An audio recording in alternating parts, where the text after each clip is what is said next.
As I reflect on my leaving for my mission and the call that I had received, there's a difference between confidence, arrogance, concern.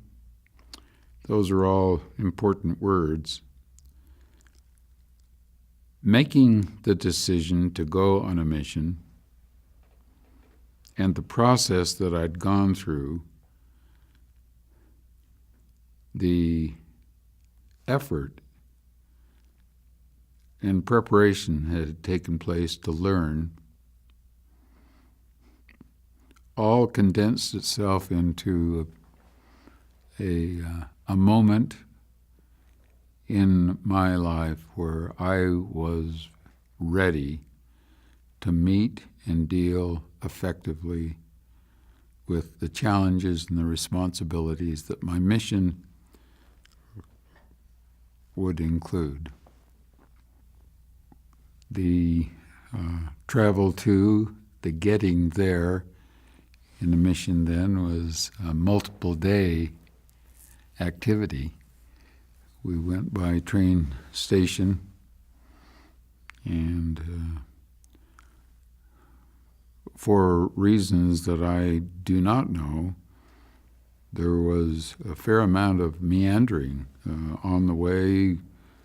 The small group of missionaries that I was with, we stopped in Niagara Falls, we got to New York, we climbed on the Queen Elizabeth, and we arrived in Portsmouth, England. Probably best part of 2 weeks. It maybe could have well been 2 weeks from the time I left Salt Lake City and the Union Pacific Railroad depot.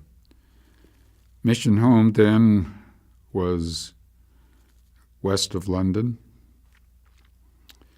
Received my first assignment with a companion from Provo, Elder Clark, in a suburb of London, assigned to an area surrounding London called Reading. Had not had missionaries for a while. I determined, whatever my call was, that I would place emphasis upon language. Had I been called to a foreign language, I would have tried to focus and to become reasonably well-equipped to speak that language. In that I was called to English speaking, I determined that I would play like I had been called to a foreign language and made an effort to learn what at that point in time I determined was 20 new English words a day. The British mission then included street meetings. So Elder Clark, my senior companion, and I would go to the walls of the local cathedral, St. Mary's Butts, I think, something like that, and we would stand up and give a street meeting. I don't think in the period of time I was there, which was about 2.5 months, one person ever stopped or asked a question, but it gave me a chance to learn my lesson plan, to practice my new English words every day. And it was there I learned to express testimony, understanding, feeling toward the church. Met an outstanding family. Will not in detail reference them now, but I loved learning about the church. I was very dedicated in being representative of the church. I felt a tremendous responsibility to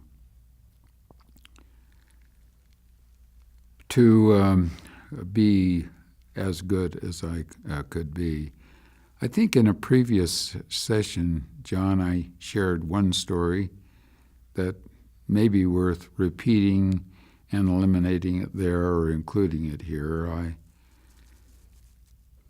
I was older, but so were a number of other missionaries. Most, maybe not 25, even though there were some missionaries, 25, 26 years old because of the Korean War and circumstances. I'm serious. I am very, very serious, and the very first meeting that I attended, our district leader, a flamboyant, fascinating, incredible personality, later became really close friends with him, Elder Taggart,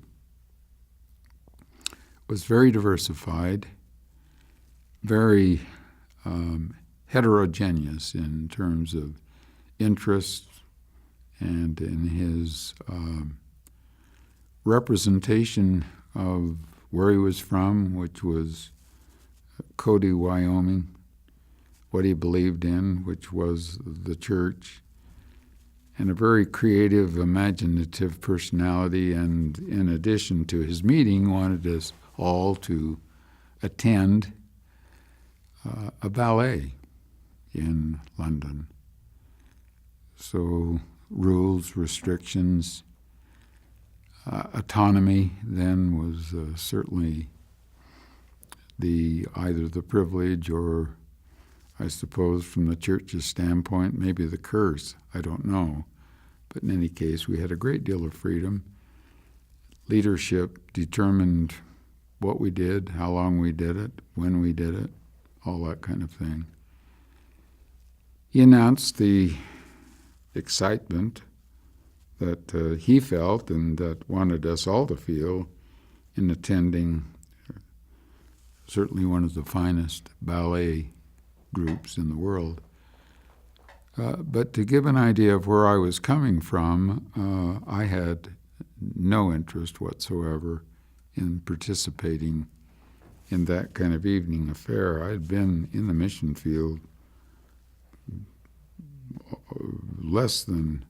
it was in the first week this meeting occurred.